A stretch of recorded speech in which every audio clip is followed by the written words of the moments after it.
শিক্ষা অন্যকে কুলসিত করা এক শিক্ষিকার আচরণে অতৃষ্ট এলাকাবাসী। শ্যামনগর উপজেলা থেকে বাবলুর রহমান বাবু এর ভিডিও চিত্রে দেখুন বিস্তারিত। সাতক্ষীরার শ্যামনগরে 23 নম্বর মানিকখালী সরকারি প্রাথমিক বিদ্যালয়ের ভারপ্রাপ্ত প্রধান শিক্ষিকা খাদিজা পারভিন চতুর্থ শ্রেণীর ছাত্র অরণ্য রায় স্কুলে না আসতে পারায় তার মায়ের কাছে ফোন দিয়ে তার জন্ম নিয়ে বাজে মন্তব্য করেন। অরণ্য রায়ের পায়ে চোট পায় এবং প্রচণ্ড জ্বরে আক্রান্ত থাকার কারণে কয়েকদিন স্কুলে যেতে পারেনি। এই সময়ে ভারপ্রাপ্ত প্রধান শিক্ষিকা খাদিজা পারভিন অরণ্যের মাকে ফোন দিয়ে অনেক বাজে কথা শুনিয়ে বলেন, তোমার ছেলে টিসি নিয়ে যাও, আর ছেলে কিভাবে জন্ম দিয়েছ। এই সময় অরণ্যের মা তার ছেলের অসুস্থতার কথা বললেও তাকে অশ্লীল ভাষায় গালিগালাজ করা হয়।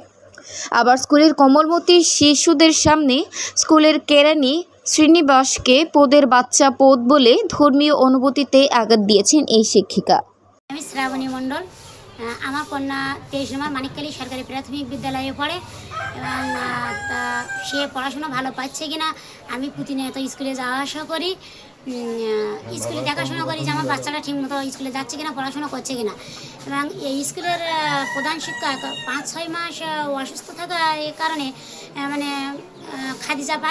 ম্যাডাম খাদিজা পারভিনকে স্কুলের দায়িত্ব দেওয়া হয়। এবং আবার যখন ম্যাডাম চলে আসে, ওই হেডস্যার চলে আসে, তখন ম্যাডামকে আর দায়িত্ব দেওয়া হয়নি এবং প্রধান শিক্ষক হিসেবে শিক্ষিকা হিসেবে তিনি দায়িত্ব ছিলেন। এবং অভিভাবকদের সাথে ম্যাডাম এমন ধরনের অশ্লীল ভাষা ব্যবহার করে যে তিনি স্কুলের প্রধান শিক্ষিকাদের সাথেও, সহকারী শিক্ষিকাদের সাথেও, বা স্কুলের যিনি আমাদের দাদা আছে, শ্রীনিবাস দাদা আছে, তার সাথেও খারাপ ধরনের ব্যবহার করে। এখন এমন ধরনের ব্যবহার যদি ছোট ছোট বাচ্চাদের, এই কোমলমতি শিশুদের সামনে করে, তাহলে এই বাচ্চারা কী শিক্ষা পাবে? কুশিক্ষা তো পাবেই। আমরা বলতে চাই যে খাদিজা ম্যাডামকে বদলির ব্যবস্থা করা হোক, আমাদের এই বাচ্চাদের এভাবে নষ্ট না করে বাচ্চাদের সুশিক্ষায় শিক্ষিত করার সুযোগ দেওয়া হোক। এবং যদি বদলি না করা হয়, আমরা বিভিন্ন মাধ্যমে জানাইছি, যদি সুযোগ বদলি ব্যবস্থা না করে তবে আমরা একটু মানববন্ধন করতে যাচ্ছি এবং আমরা অন্য ব্যবস্থা নিতে যাচ্ছি। আর যদি ম্যাডামকে না বদলি করা হয়, আমরা প্রয়োজনে আমাদের মাঠে আমরা বিছানা পেতে কিংবা যে কোনো পদ্ধতিতে আমরা ছেলে মেয়েদের শিক্ষা দিতে যাচ্ছি। ম্যাডামকে একটু বদলি করা হোক, সম্মানের সাথে ম্যাডামকে বদলি করা হোক, আমরা এটাই চাচ্ছি। আমার নাম শ্যামলী বর্মন, আমার ছেলের নাম অরণ্য রায়, কিন্তু আমি বাচ্চার মা। আমার ছেলে আমার কাছে ফোন করিয়েছে, ম্যাডাম ফোন করিয়েছে যে 23 নম্বর মানিকখালী সরকারি প্রাথমিক বিদ্যালয়, 23 নম্বর মানিকখালী সরকারি প্রাথমিক বিদ্যালয় আমার বাচ্চা পড়াশোনা করে।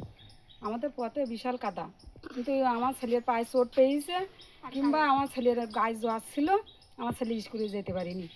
ম্যাডাম ফোন করেছে আমার কাছে, আমি ফোন ধরেছি, বলি ম্যাডাম বলছে যে অরণ্যর মা। আমি হ্যাঁ। তা ও খুব জোরালো কথা বলছে, মুখে খারাপ ভাষা আছে, কিন্তু সে বলছে যে আপনার স্কুলেতে আপনার বাচ্চা স্কুলে আসে না, টিসি নিয়ে যাবেন, নিয়ে আপনার অন্য স্কুলে ভর্তি করে দেবেন।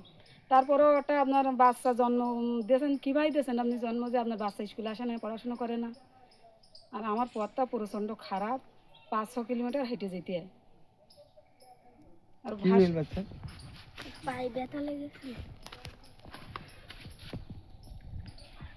আমার বাচ্চার এই পায়ে ব্যথা লেগেছে, এই পায়ে চোট লেগেছে আপনার, এই জন্যে আমি স্কুলে পাঠাতে পারিনি। তারপরেও বলছি যে আমি স্কুলে আমার বাচ্চা নিয়ে আমি আসতেছি। আমার অশ্লীল ভাষা বলেছে, আমি একটু হাসলাম, তা আমার বলছে যে ভো করে হাসা লেগেছে, বাচ্চা স্কুলে পাঠান না, বাচ্চা কীভাবে জন্ম দিয়েছেন, তাই বাচ্চা স্কুলে আসে না। আরও ভাষা খারাপ, আমি আর বলতে চাচ্ছি না, ওদের ম্যাডাম এই বলছে। আমি ওর বললি চাই ওই ম্যাডামের। আমার নাম অরণ্য রায়, 23 নম্বর মানিকখালী সরকারি প্রাথমিক বিদ্যালয়ে পড়ি, 4র্থ শ্রেণীর একজন আমি ছাত্র। আমাদের হেড ম্যাডাম খাদিজা ম্যাডাম যে শ্রীনিবাসদার একসমান পদ করে, তাই আমি ওই ম্যাডামের বললি চাই।